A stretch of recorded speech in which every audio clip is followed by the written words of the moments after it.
Dobre, takže zišli sme sa tu dneska na nejaký Poprad v Chmelnici za takého škaredého počasia, aj keď je Mikuláš a tuto Janko do mňa pridal pozvanie na mikulášskú rybačku, aby si mohol chytiť nejakú rybku na Vianoce.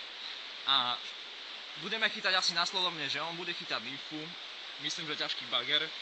Zostavu mám jednoduchú. Navijak. Prúd, kolik salmov, požičal som si od Janka Šurdáka, lebo moje som polámal všetky. Požičal mi, je to veľmi dobrý prúd, trošku som ho chytal, máme tu aj mierku, keby sme dačo chytili. Zostava je jednoduchá. Šnúra troječka, prúd sedmička, aftma, na bager veľmi dôležitý. A ďalej veľmi dôležité olovo. Budeme chytať na jednu muchu, je to táto schránka putočníka. Uvidíme, či niečo chytíme na to. Ja budem chytať pravdepodobne na sucho, ešte neviem, ako sa rozhodnem, strihneme si s Janom. Takže na sucho budem používať palicu Aftmy 5, čo je v podstate asi jediná palica, ktorá mi vyhovovala. Šnúra bude asi 4, ale zvolil som radšej rýchlo potapavania sedmičku, pretože je tu dosť plitká voda, ako treba to dostať čo najskôr ku dnu, aby si to iba nevšimla. A no čo už na to, tešíme sa na skvelú rybačku, však Janko. A ešte jedna dôležitá vec, silóny budú Sonic, veľmi dôležité. Odhrúbky asi koľko dáme dneska? 35? 35, keďže ideme na sucho, ja idem na bager, ja skúsim tú 40, lebo vieme, že tu je veľká ryba. A na Vianoce treba, vieš, treba to poistiť. Dúfam, že aspoň 7 chytíme, lebo máme ešte nejakú tú rodinu. A Peťo dá 35, keďže ide na sucho, potapavá šnúra, uvidíme, čo to zrobí. OK, dáme si high five, na to ideme. High five.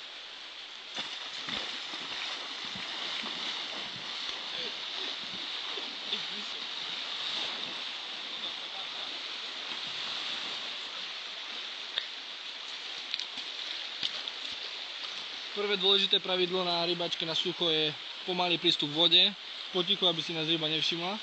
Videli sme to u Peťa, ako sa to má robiť. Vidíme, že predsídne vejde tú muchu. Skúša prechytávať prv prúdiky, potom sa presunieme do tišiny nejakej.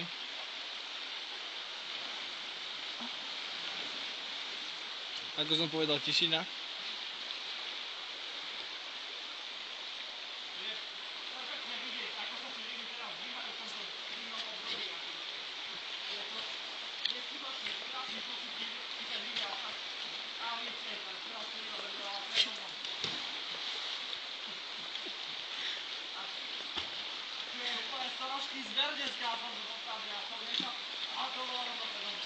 Vidno to?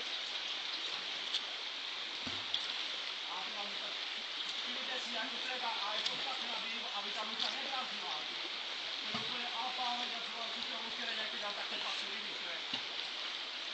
Vidíte to sám naozaj sami, že tá ryba pasičane okolo mňa. Teďka sa tá ryba na mňa dokonca aj útočí.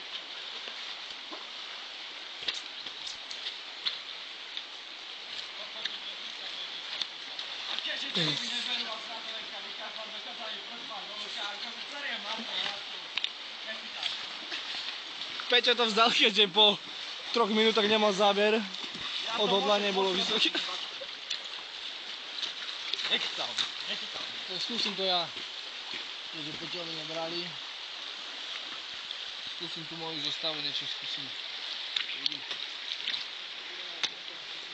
Sa mi zamotala udica. Musím to trošku premotať, lebo ten Raptor ako je dobrý silón. Ale jedna nevýhoda, že sa vždy moce.